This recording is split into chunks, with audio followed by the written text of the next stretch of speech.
5 rockets fired at the Kabul airport overnight intercepted by the U.S. This with time rapidly running out to evacuate those who are left behind in Afghanistan. Joining me now, retired 2-star Marine Corps General and National Defense Industrial Association Chairman, General Arnold Punaro. General, he's also authored the book, The Ever-Shrinking Fighting Force. General Punaro, is it possible to get everyone out of Afghanistan by this deadline? That maybe there are 1 or 2 flights left to get Americans, our friends, our allies out of the country?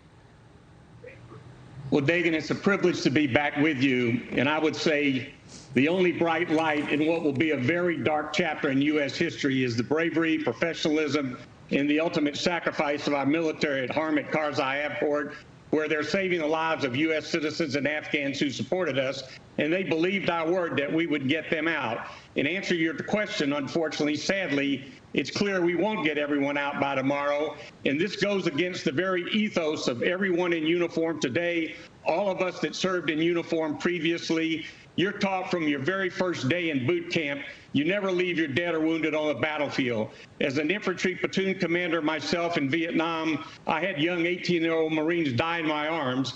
I'm here today when I was seriously wounded in a firefight. A young Marine corporal who had only 2 weeks left on his tour in Vietnam rushed out of a safe position to help me, and he died doing it. We could have cut and run that morning and gotten out very quickly, but no one in my platoon, certainly not me as the platoon commander, we fought a day-long intense firefight up a mountain to get all our dead and wounded out. And it's basically a black stain on the United States of America that we are not going to get all the Americans and the Afghans that served with us out by tomorrow's deadline.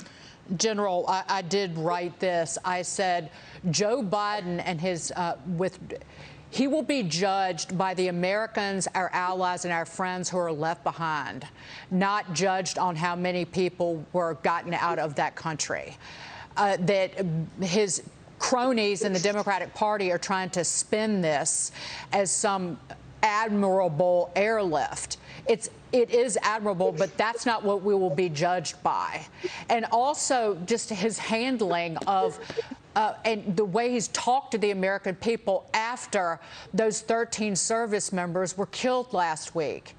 He was supposed to be President Empathy, and I said this earlier, I felt like any American I know could have gotten up there and given a more heartfelt speech to all of Americans than the president did last week and answered questions more frankly. Well, I would say, Dagan, our military and our citizens and the Afghans that were put in this very dangerous and chaotic position at the airport was based on poor prior decisions by our civilian political leaders in this, but also previous administrations. This is not a retrograde, as they're calling it. This is a retreat. It's clear that the evacuations should have started months earlier. Everyone knew from day one that President Biden was going to bring all our troops home. And just like in Vietnam, our State Department waited too long. At the same time, military experts in the Pentagon were confidentially telling our contractors supporting the Afghan military, get out now, as the country's going to collapse much quicker than the rosy scenario of public pronouncements. And then our military slinked out of Bagram Airport in the dark of the night, and we should have kept Kandahar and Herat open, available as well. And so we've allowed ourselves to get in a circumstance where we depend on the support of our sworn enemy, the Taliban, and no matter what anyone says, the Taliban is going to take Afghanistan back to the Stone Age. We need to shoot straight with the American people. Without question, the first thing President Biden should do now is immediately send a finding to the Intelligence Committee in Congress authorizing a covert program run by the CIA with the support from our military special operations forces using Title 50 so we can get our American citizens and our Afghan allies out, whether the Taliban cooperate or not. I know you were talking about your service in Vietnam. One of my father's best friends flew helicopters in Vietnam with the 1st Cavalry Air Mobile. Even in the his first mission was in the Ai Drang Valley, and all he could say was over and over again is, "We do not leave people behind. We do not leave people behind," echoing what you were saying. Where does America go from here? You have President Biden operating from a position of weakness almost in every way. What about you were talking about to get our people out, but what about the ongoing terror threat to the United States? Our embassies abroad, you have ISIS, Al-Qaeda, the Taliban, you name it. But what about, how do we fight terrorism long haul here? Well, I would say, Dagan, there are two things we need to be doing on a simultaneous basis. Let me talk about the second one first, which is the credibility that we've lost in the world.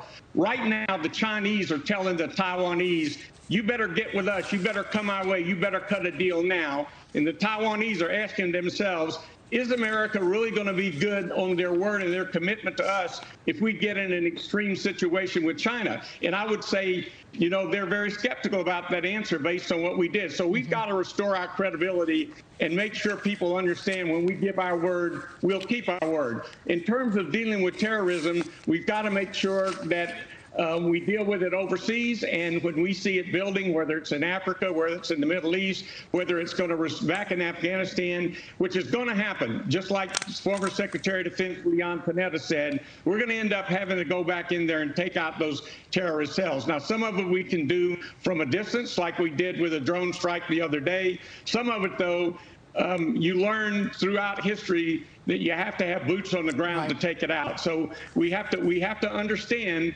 that because of the way we've gone out of Afghanistan, we've given the terrorists an opening that they didn't have before. So I think we've got to be even more diligent in terms of both homeland defense as well as our defenses overseas. General Arnold Punaro, great to see you. Thank you so much for being here this morning, General.